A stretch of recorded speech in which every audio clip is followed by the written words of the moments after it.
The piece is called Notice, A Flock of Signs, and the title, I guess, comes primarily from the signs that you see in a park that will say notice, that are intended to get you to stop and think about what you're looking at, but usually they're telling you to not trespass or to walk a certain way.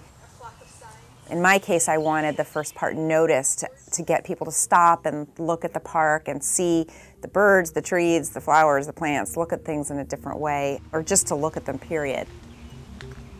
The park has so many paths in it that it's hard to direct people in any specific way, which is actually part of what the piece is about. It's, intended to direct people to walk through the park and experience the park as a whole. It's kind of about the abundance of information where you don't need it to be.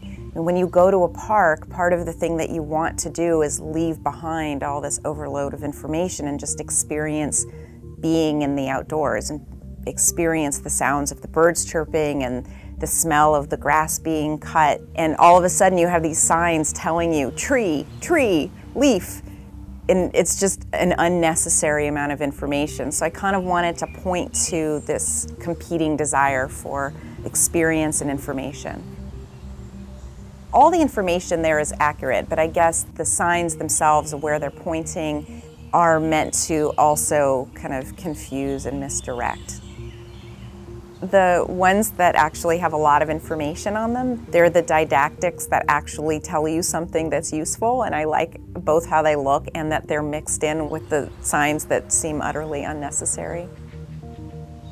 There's one area that's called the clearing, and it's kind of a roundabout where you walk up through a path and in the distance you see kind of clumps of signs pointing all different directions, and the scale of the signs are quite large. They're all in the shapes of arrows and they're pointing left and right and straight and back, and they're all blank, so they're just kind of indicating that you should walk around every which way.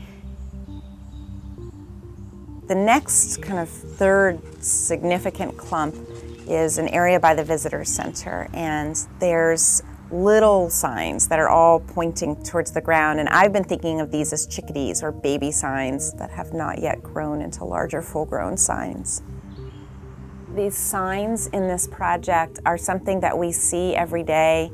The structure is so familiar, but then the content is different, whether it's absence of content, whether it's a blank sign that allows a viewer to just project onto it their own ideas, or it's a sign that has text that is, again, utterly unnecessary.